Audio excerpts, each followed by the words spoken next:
Um, so for the folks who are just joining us for the first time today, we like to start by giving a little introduction. So Elena and I recently founded a company called Alma Me.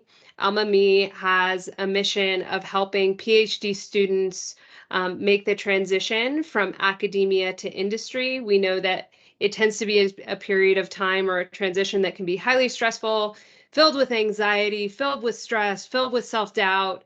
And we want to help alleviate all of that. But one of the reasons we're really doing this is that we notice that there are a lot of resources out there, and it can be really difficult to understand what's real, what's not, what you need to listen to, what you don't need to listen to. Um, and, I have a strong view that knowledge is power. And so, having been in a position myself where throughout my career, a lot of my career has been through trial and error and stumbling across people just by luck or chance who have been willing to help me. And so I want to pass that forward. And I know Elena has had some similar experiences. So that's what we're trying to do. A little bit of background about me. I have 20 years of experience as a hiring manager. So I have a long history of hiring teams, setting up hiring processes, working with recruiters, training hiring managers on how to do hiring processes. I tend to be pretty direct and straightforward. Everything you're going to hear from me is stuff that I've learned in that 20 years of lived experience. It doesn't come from literature reviews. It doesn't come from Google searches. It comes from my lived experience. So that's what we're trying to do to help you all as we go forward. So today's session, we want to talk a little bit about kind of navigating through burnout. So one of the things that we come across quite frequently is PhDs who talk about how burnt out they are in their academic careers or how burnt out they are in their transition into industry. Both of them can be very tiring, but I also want to share with you, having been in industry as long as I have, that burnout can be just as real in industry as it is in academia. And there's a lot of factors that go out into it, but when you start to understand that burnout is a mental state, it's not just kind of the characteristics of the role that you're in, it really is a mental state.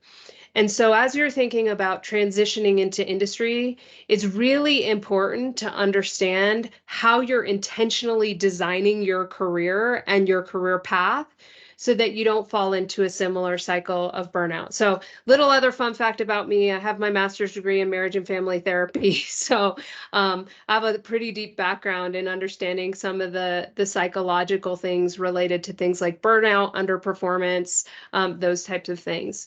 But one of the big places that burnout actually comes from is when if you can kind of think of it like a ratio, right? It's the ratio of things that give you energy to the ratio of things that take energy from you. And when you think about the things that give you energy, those tend to be things that you're highly interested in, that you're passionate about, that you find yourself doing very naturally without prompting or any kind of intense motivation. They tend to be things that are aligned with your individual strengths. They tend to be things that are aligned with your individual values, your skills, all of those types of things. And when you can align your career path around those things, that's what's really going to prevent burnout in your next role. And so when you think about, the opportunity to move into industry, there's a lot of opportunity in that. Industry has a lot of flexibility that you can use to shape your role. So you can decide, do you want a role that's more stable, or do you want a role that's more kind of where you're always kept, asking questions on the seat of your pants? Do you want to be in more of a startup environment where things are constantly moving and changing? Some people draw a lot of energy by that prospect of the new and different and that continuous cycle of new and different. Others find a lot of comfort in more job stability, more predictability in their day-to-day. Other people are more drawn to a 9 to 5 schedule where you go in and your workday starts and stops at specific hours, or it's more regimented. And for those people, a corporate environment or an enterprise, bigger company, more established company, more well-known company might be more suitable. But the key to really avoiding burnout is to really understand what are the things that energize and fulfill you. Elena tells a really amazing story about how she, or one of the factors that led to her kind of making the decision to move to industry. So maybe Elena, if you want to come off mute and share your story about kind of the break room. Yeah, sure. I would love to, because I think maybe you guys can learn something or take something from how I did it. So I did a PhD. I just defended in November. And while I was doing a PhD, I realized that I really missed connecting with humans, not only, at work, but also through my work. So when I realized, okay, maybe the lab is not exactly, or science is not exactly what I see myself doing sitting in the lab, it was very isolating for me. At some point, I started reflecting and just paying attention to the tasks when I really felt like I was in a flow and I felt happy and things that energized me. And you know what you can do? You can just take a journal, write it down, look at the tasks that you do per day and write down, meetings. I love meetings. Everyone is always like, I hate meetings. I don't know. You guys are also scientists. Most of you probably hate meetings.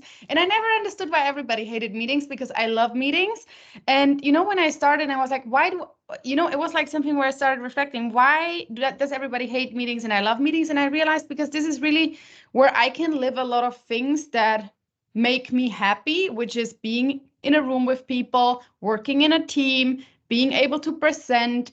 And this is really like how I started finding my passion, and I organized career seminars. So extracurricular stuff is also always nice to test different things, because I think a really good way of finding your path or what you like or what you're passionate about is really just to test a lot of different things.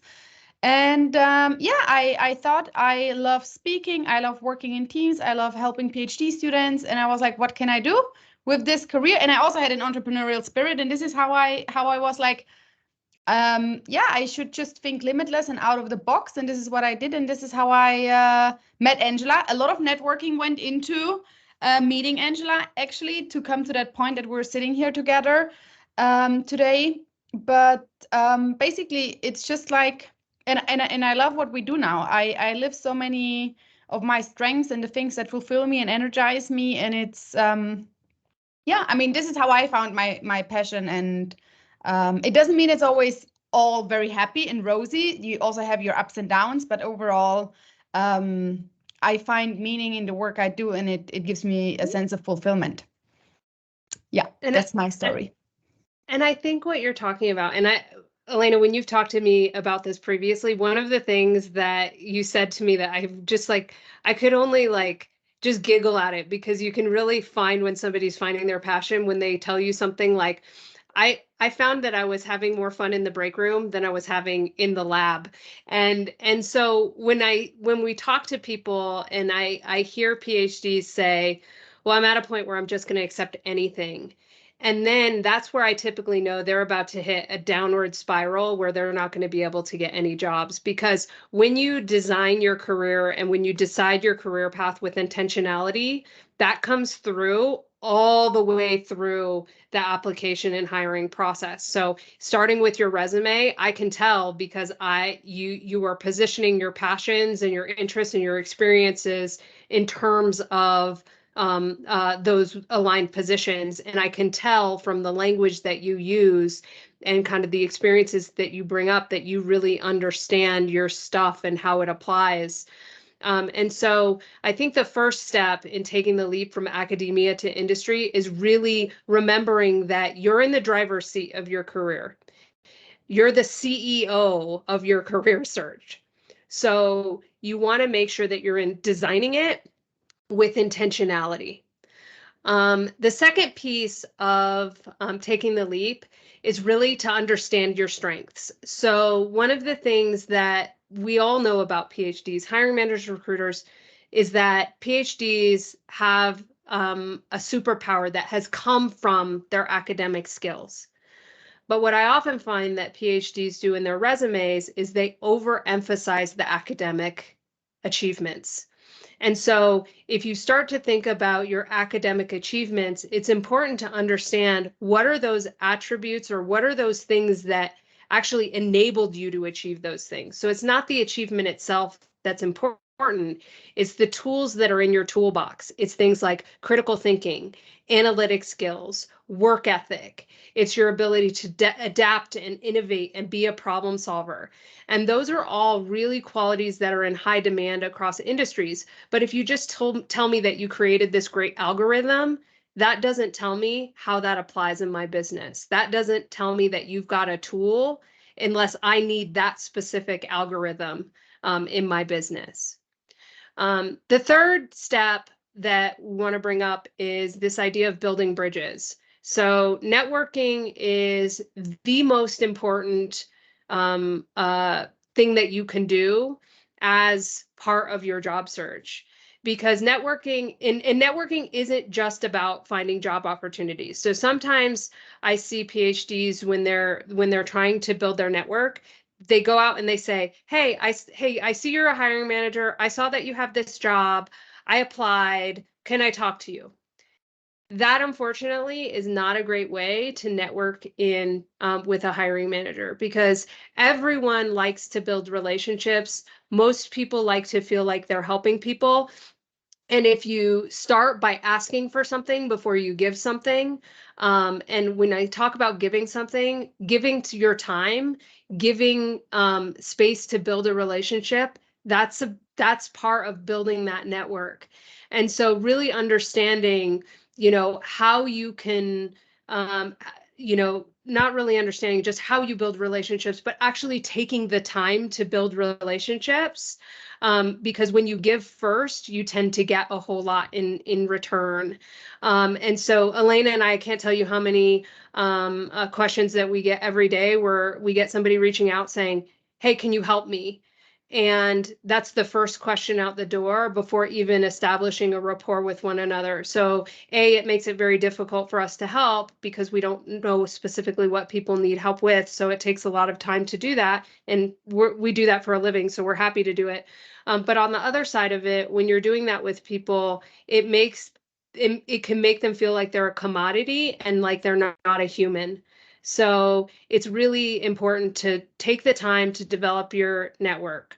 Um, the fourth tip that I have is to really adjust your paradigm. So a lot of academics coming into their job search have an academic paradigm. You have an academic lens that you're applying to the job search without really taking the time to understand industry roles or understand corporate culture or preparing for different interview styles. And so it's not about devaluing the skills that you gained during academia. It's about recognizing that when it comes to industry, there are a lot of different ways to develop skills. And so when you're coming to the table and saying, "Here's my PhD is great," your PhD articulates that here's the path that you use to develop these skills. There are other people who might have very similar skills who took a very different path. And so it's important to recognize that that's what you're being compared against. And so it's not just all about the academics, it's about what you uniquely bring to the table in an industry context. The fifth piece is taking care of yourself and really giving yourself grace. So I know that the academic environment, and again, I didn't go on to get my PhD. Quite frankly, the reason I didn't go on to get my PhD is because I was terrified of doing the thesis. I'm a terrible writer. Like, it's not something that I enjoy. It is an energy draining activity for me. And so most people understand like how difficult it is to go through and get your PhD, and that you're in an environment that often requires a lot of you, again, to the point of burnout. And so you're expected to kind of leave yourself at the door, come in with a smile, always kind of be kind of on the up and up, never show weakness, all of these things. when you're transitioning to industry, it's okay to kind of let that veil down a little bit. Some of the most successful people who I've ever worked with in my career are people who come to the table as their full and whole selves. But the way that they do that is because they take a tremendous amount of time and energy that they put into give self-care. And so they really take the time to look after their emotional and mental well-being. They really take time to give themselves space to learn and grow and fail and have that be okay, because failure is just like, it's just a part of things, particularly in industry when there are no right or wrong answers. In industry, you're just trying to reduce risk. Like, you know, reaching out, building those networks, asking for help on things. I see this a lot with PhDs where they want to ask for a little bit of help, but they're guarded in the way that they ask for help. And so because they feel like they should know how to do it, or they should be able to do it. That's what your academic programs teach you. But actually reaching out and finding support and finding people with deep expertise in other areas can be wildly valuable to you, and it's not a weakness, it's actually a strength. So I'll give you an example. We were working with a woman recently, and her focus, she's a professor. She's looking to make the leap into industry, but she didn't really know where her skills fits. Now she's a professor in business management, and so she didn't really know how to position herself, how to fit herself within the industry. Now, when I kind of heard her story and understood really what she was trying to do, it became very clear to me that where she fits was in business strategy, and market insights. And so, she kind of made this transition in her mind between, oh, I'm a researcher in academia, but in business, I'm actually a strategist. And so by her kind of reaching out, asking for help, understanding where she had gaps in her knowledge and letting other people help her, we've now helped her make some pretty high level connections. I think I've introduced her to probably 5 different senior level people in her target industry who she's now networking with, because she was able to come to the table in a vulnerable way and really allow me to help her with the things that I'm good at. I'm not good at writing. I can't write a thesis, but I do know business, and I do know how businesses work, and I do know how networking works, and I do know how to build relationships and those things like that. And so taking care of yourself, but also giving yourself grace to not know is really important, because making the transition in any career change, there's a skill set to it. Um, the sixth step in making your transition is to think long term. Recognize that your career transition is a journey. It's not going to happen all in one leap. And so sometimes, I hear PhDs who will say, "Oh, I keep getting hey, I'm underqualified because I didn't meet this, or this." Okay, well, it's okay to look at things like a stepping stone. So when you look at your overall career path, if you look 5 years out, where do you want to be?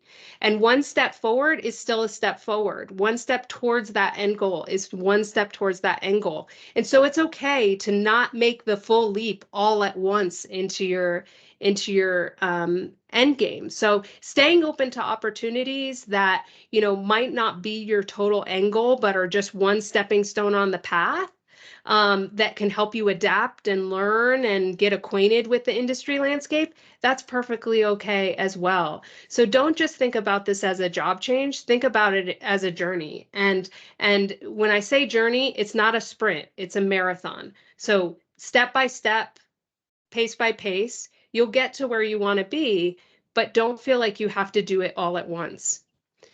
And then the last step that I want to leave you with is that, a lot of people don't make the change because they're scared to make the change. They're scared to take that first step, and it is incredibly scary. So I don't want to kind of underemphasize that, but Think about the things that give you energy. Explore the different types of roles that get you excited and would get you out of bed in the morning if you could do them.